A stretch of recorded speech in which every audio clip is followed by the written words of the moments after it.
সাহেবের দরকারটা কি কর্নেল বাতেনের সাথে এখানের মধ্যে টকশোতে গিয়ে এখানের মধ্যে 71-এর লাফালাফি ফালাফালি? কোথায় 71 ওনার ছিল? উনি তো জীবনে কোনোদিনও মুক্তিযুদ্ধ ওনার কিছু না, ওনাকে তো আমি চিনি। উনি কেন খামাকা জামাতকে গোতাগুতি করতে গিয়ে 71, 72, 75, 82, 85, 2005, 2024 এগুলো নিয়ে কেন কথা বলেন? এগুলো আওয়ামী বয়ান, এগুলো জনগণ চায় না, জনগণ শুনতে চায় না। এগুলি বলে কি আপনি কি ওই যে এমপির পদ পাননি, এমপি পেতে চান, টেকনোক্রেট মন্ত্রী হতে চান? আপনার এক টেকনোক্রেট মন্ত্রীর জন্য আমার শহীদ রাষ্ট্রপতি জিয়া রহমানের নীতি আদর্শ অপমানিত হবে, বেগম খালেদা জিয়া অপমানিত হবে? এটা তো আমরা সহ্য করব না। এটা তো কোনোদিন বিএনপি যারা সত্যি সত্যি করে তাদের মেনে নেবে না। আমার তো মনে হয় না দুদু সাহেব কোনোদিন জিয়া রহমানকে দেখেছেন। আমার খুব ধারণা নাই, আমি জানি না উনি ছাত্রদল করতেন কিনা। I don't think so. কারণ উনি অহেতুক ভাবে, এমন রিজভী ভাই অহেতুক ভাবে জামাতকে গুতাতে গিয়ে একটা কথা, গুপ্ত ওই সুপ্ত রাজাকার, পাকিস্তান চলে যান, এইসব কথা আওয়ামী লীগ বলতো আমাদেরকে। এখনো বিভিন্ন জায়গাতে অনেক আজে বাজে কথা হচ্ছে, এগুলো বন্ধ করেন আপনারা আল্লাহর ওয়াস্তে। তারেক রহমানের হাতকে শক্তিশালী করেন। জামাত ইসলামকে অনুরোধ করবো আপনারা সরকারের সাথে পূর্ণ সহযোগিতা করেন। আমরা যদি ব্যর্থ হই, এই বিপ্লব ব্যর্থ হয়, আওয়ামী লীগ আবার ফিরে আসে, তাহলে আমরা কিন্তু কেউ থাকতে পারবো না। আর সবচেয়ে বেশি ক্ষতিগ্রস্ত, সবচেয়ে বেশি মানে এটার জন্য কষ্ট ভোগ করবে জিয়া পরিবার। দিন শেষে জিয়া পরিবার কিন্তু সবচেয়ে কষ্টটা সহ্য করে, সবচেয়ে নির্যাতন, সবচেয়ে বিষ প্রয়োগ, সবচেয়ে হত্যা কিছু কিন্তু এই পরিবারটা হয়। যে কয়জন বেঁচে আছে তাদেরকে আল্লাহর ওয়াস্তে আপনারা এই কষ্টে ফেলবেন না। সবাইকে অনুরোধ করব, প্রধানমন্ত্রীকে আপনারা সহায়তা করেন এবং দেশকে একটা বিষয় বলি যে অনেকে বলছেন, বিশেষ করে একটা টকশোতে সাংবাদিক মুস্তফা ফিরোজ, ওনার একটা বক্তব্য এসেছে যে বিএনপি যদি জামাতকে কাবু করতে চায় সেক্ষেত্রে, বা জামাত এবং এনসিপি যেহেতু দুইটাকে একই রকম বলা হয়, একই দল বলা হয়, সেক্ষেত্রে আওয়ামী লীগকে ফিরিয়ে আনতে হবে। আওয়ামী লীগ যদি ফিরে আসে, জামাত অটোমেটিক বিএনপির কন্ট্রোলে চলে আসবে। জামাতকে কন্ট্রোল করতে হলে আওয়ামী লীগকে ফিরে আনতে হবে, বা বিএনপিকে আওয়ামী লীগ আনতেই হবে, এইরকম বক্তব্য আগেও আমরা অনেক শুনেছি। জামাতকে সাইজ করতে গিয়ে আসলে আওয়ামী লীগ আনাটা কতটুকু বিএনপির জন্য সফল বয়ান? দেখুন, এই যে মোস্তফা ফিরোজ সাহেবের নাম বললেন, ভদ্রলোককে কিন্তু অনেকদিন ধরে আমরা চিনি। উনি বাংলা ভিশনের সাংবাদিকতা করতেন, পরবর্তীতে উনি এককভাবে খুব মানে বিএনপির পক্ষে কথাবার্তা কোনদিন বলেছেন। হঠাৎ করে ওনার কথাবার্তা পরিবর্তন হয়ে গেল, নাকি কি কোনো ডিল হলো জানি না। উনি এখন আওয়ামী লীগের ব্যাপারে কথা বলেন। উনি যে কথাটা গত কয়েকদিন আগে একটা ভিডিওতে দেখলাম, আমি সেটার তীব্র প্রতিবাদ আপনার এখানে করে যাব। উনি বলেছেন প্রফেসর ইউনূসের সরকারের কোনো কাণ্ডজ্ঞান নাই, তারা কোন আক্কেলে হাদির মতো একজনের দাফন বিদ্রোহী কবি, আমাদের জাতীয় কবির মাজারের পাশে করলো। আপনি ভয়ঙ্কর কথা জানেন, যে হাদি আমাদের স্বাধীনতা সার্বভৌমত্বের প্রতীক মনে করি, আমাদের বিপ্লবের প্রতীক মনে করি, সে জীবন দিয়ে তার প্রমাণ করে গেছে সে যে বাংলাদেশের স্বাধীনতা সার্বভৌমত্বে কত বড় বিশ্বাস এবং ভারতের আধিপত্যবাদের বিরোধী, তার জীবন দিয়ে তাকে প্রমাণ করতে হয়েছে। তাকে অসম্মান করে যে লোক মোস্তফা ফিরোজের মতো, তাদের কোনো কথা নিয়ে আলোচনা করার আমি প্রয়োজন বোধ করি না। তারা 2 টাকা, 10 টাকা, 50 টাকা দিলে তাদের কথাবার্তা চেঞ্জ হয়ে যায়। এগুলা বলে তারা কোনো একটা বিশেষ মহল থেকে তারা আর্থিক সুবিধা পাবে, এটা আমার ধারণা। আমি তাদেরকে বর্জন করার অনুরোধ করব। আমাদের দর্শক যারা আছে তাদেরকে এই ধরনের এদেরকে বর্জন করবেন। যারা বাংলাদেশের শহীদ রাষ্ট্রপতি জিয়া রহমান কিংবা শহীদ হাদি কিংবা যারা এই বিপ্লবে বিভিন্ন সময় শহীদ হয়ে গেছেন, তাদের অসম্মান করার অধিকার কারো নাই। কেউ করলে আমরা সেটা প্রতিবাদ করব। এটা অবশ্যই অবশ্যই আমি একা হলেও আমি করব। তাই আমি সবাইকে অনুরোধ করব, এই যে আজকে যে আমরা কথা বলছি, বিভেদ করছি, এই বিভেদটা যেন আমরা না করি এবং সবাই যেন একটা কথা মনে করি যে আওয়ামী লীগের বয়ান দিয়ে ওই মুক্তিযুদ্ধের চেতনা, এই চেতনা আমরা শুনতে চাই না।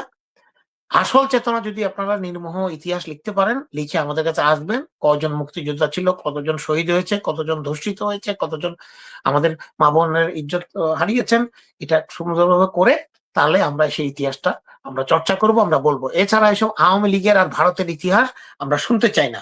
ভাইয়ের কথাটা নিয়ে আসলে এই যে 32 লক্ষ টাকার গরু, 48 গরু, এগুলো নিয়ে কথা বলে, আমি একটু আগে বললাম না, এগুলি নিয়ে কথা বললে আপনি অহেতুক অহেতুক বিতর্কের সৃষ্টি হবে এবং আপনি যদি কাউকে যদি অপছন্দ করেন তার বিভিন্ন ভালো জিনিসগুলোকে আপনি উঠিয়ে ধরবেন না, ধরলে কিন্তু আপনার অপছন্দের কারণ আরো বেড়ে যাবে, কারণ তার জনপ্রিয়তা বেড়ে যাবে। ওরা যদি নিজেদের মধ্যে অর্গানাইজ করে 30টা 50টা 48টা গোল দিতে পারে, আমরা কেন পারলাম না? আপনি একলা দিতে হলো কেন? আপনারা করেন, বিএনপির নেতা কর্মীদেরকে উদ্বুদ্ধ করেন, আসেন সবাই একসাথে করি। এটাই তো জিয়া রহমানের আদর্শ ছিল, সবাই মিলে একসাথে করা, দশে মিলে করি কাজ, হারে জিতি না হিলা। তো আমাদের এগুলি নিয়ে কথা বলে সময় নষ্ট হয় মনে করি। এটা মন্ত্রীরা বলেন, যাই বলেন, জামাত ইসলামীকেও বলবো, আপনারা ডিফেন্ড করতে গিয়ে নতুন নতুন এজেন্ডা সৃষ্টি করবেন না, ট্রলের সৃষ্টি করবেন না। আপনারা ধৈর্য ধরে, দুইটি দলকেই ধৈর্য ধরে দেশকে সামনের দিকে নিতে হবে, নাহলে কিন্তু স্বৈরাচার ঢুকে পড়বে আবার, এবং সব তার ষড়যন্ত্রকারী কিন্তু ষড়যন্ত্র করে যাচ্ছে। আপনারা এটা কিন্তু বারবার মনে রাখবেন। আবার যদি অমাবস্যা আসে, আবার যদি ঘোর নিশি নেমে আসে, তখন কিন্তু আমরা কেউ বাঁচতে পারবো না। এটা সবাই মনে রাখবেন খালি এই বিতর্ক করার আগে। এইবার দেখলাম যে কোরবানির আগেই, এই যে কোরবানির পরে যেটা হলো যে বর্জ্য ব্যবস্থাপনাটা না, আজকে যেটা তারা বললেন যে এটা ফেসবুকে নাকি সোশ্যাল মিডিয়াতে নাকি এআই দিয়ে, আচ্ছা তাই নাকি? তাহলে প্রধানমন্ত্রী তারেক রহমান ঈদের দিন 4টি ঘন্টা ঢাকা সিটি, ঢাকার আশেপাশে যে ঘোরাঘুরি করলেন গাড়ি নিয়ে, বিভিন্ন জায়গায় গেলেন, 4 ঘন্টা টোটাল ছিলেন। তা উনি কি তাহলে একে ভুল দেখেছেন? উনি যে দেখার পরে যে উনি যে নির্দেশ দিলেন যে যারা দায়িত্বে গাফলিতি করেছে তাদেরকে বরখাস্ত করো। আমি তো শুনে যখন বরখাস্ত কথাটা শুনে আমি প্রথমে মনে করেছি এই সালাম সাহেব আর যে শফিকুল ইসলাম সাহেব আছেন, দুইজন ডিএনসিসি আর ডিএসসিসি, তাদেরকে বরখাস্ত করা হবে মনে হয়। ওমা, তারা তো ঠিকই আছে বহাল পদ্ধতিতে। আপনি বরখাস্ত করলেন 2 আঞ্চলিক কর্মকর্তাকে, তারপরের দিন আবার বরখাস্ত করা হলো আরো 6 জনকে, যারা মানে উচ্চপদস্থ কর্মকর্তা। কেন এই 2 প্রশাসক কি কর্মকর্তা না? তাদের দায় দায়িত্ব কি? সালাম সাহেব আর শফিকুল ইসলাম সাহেবের দায় দায়িত্ব কি? লম্বা লম্বা কথা বলা আর ফ্ল্যাগ লাগিয়ে গাড়ি নিয়ে ঘোরা, বড় বড় কথা বলা। যেমন সালাম সাহেব ঈদের 2 দিন আগে 3 দিন আগে বলে দিলেন যে রাস্তার উপরে বিভিন্ন জায়গাতে প্রকাশ্যে কোরবানি করলে শিশু বাচ্চাদের নাকি মনের ইয়ে হয়। কত বড় অনইসলামিক, কত বাজে কথা উনি বললেন। শিশু বাচ্চারা ছোটবেলা থেকে কোরবানি দেখে তারা কোরবানি দেওয়া এবং কোরবানির মাহাত্ম্য শেখে। আমরা শিখেছি। ঈদের 3 দিন, ঈদের আগের 3 দিন 4 দিন আমরা ছোট ছিলাম যখন, আমাদের যে পশুটা গরু খাসি তাদের আশেপাশে আমরা ঘুরতাম সারাদিন। একে কিভাবে গোসল করা যায়, একে কি খাওয়া যায়, একে কিভাবে কাছে দেওয়া যায়, আদর করা যায়। এর থেকে আমরা শিখতাম। যখন ঈদের দিন সকালে যখন কোরবানিটা হতো, কোরবানি দেখতাম, দেখে আমরা কাঁদতাম, কষ্টে কাঁদতাম, কারণ প্রিয় জিনিসকে বিসর্জন দেওয়া এবং নিজের ছেলেকে কোরবানি করার হুকুম হয়েছিল ইব্রাহিম আলাইহিস সালামের উপর। সেই শিক্ষাটা শিশু মনে আমাদের ঢুকে গেছে। তা আপনি বলছেন শিশুদেরকে দেখানো যাবে না, দেখলে ওদের মানসিক বিকাশ হবে না, ওদের মনের মধ্যে একটা চাপ পড়বে বিদেশের মতো। উনি তো আমেরিকায় ছিলেন দীর্ঘদিন, যে কি করেছেন না তাও তো আমরা জানিও, সবকিছু জানি আমরা, কিন্তু পয়সা করে কিভাবে কামিয়েছেন। তো উনি ওখান থেকে দেখে ওই দেশের মতো করতে বলছেন। আমেরিকা কি মুসলিম কান্ট্রি? 4% মুসলমান আমেরিকাতে, কানাডাতে। তো তাদের উদাহরণ ওনারা, আমার ধারণা আমার ধারণা মনে হয় এই সালাম সাহেব আর শফিকুল ইসলাম সাহেব ষড়যন্ত্র করে ঢাকা শহরের বর্জ্য অপসারণ করেনি। কেন করেনি? তাদের একটা ডিপ একটা চিন্তা আছে, কার আছে জানি না, শেষ পর্যন্ত তো তারেক রহমানের উপরই বর্তাবে, যে বাংলাদেশের কোরবানিটাকে স্লটার হাউস বা ফার্ম বা একটা বদ্ধ জায়গায় নিয়ে যাওয়ার জন্য তারা এটা করছে। এবং তারা বলতে পারবে শহরের পরিবেশ নষ্ট হয়, পরিচ্ছন্নতা কর্মী এনাফ নাই, পরিষ্কার করা যায় না, রক্ত হয়ে এখানে ব্যাকটেরিয়া হয় ইত্যাদি। তাই আমরা আস্তে আস্তে কোরবানিটাকে জনসমক্ষের আড়ালে নিয়ে যাব।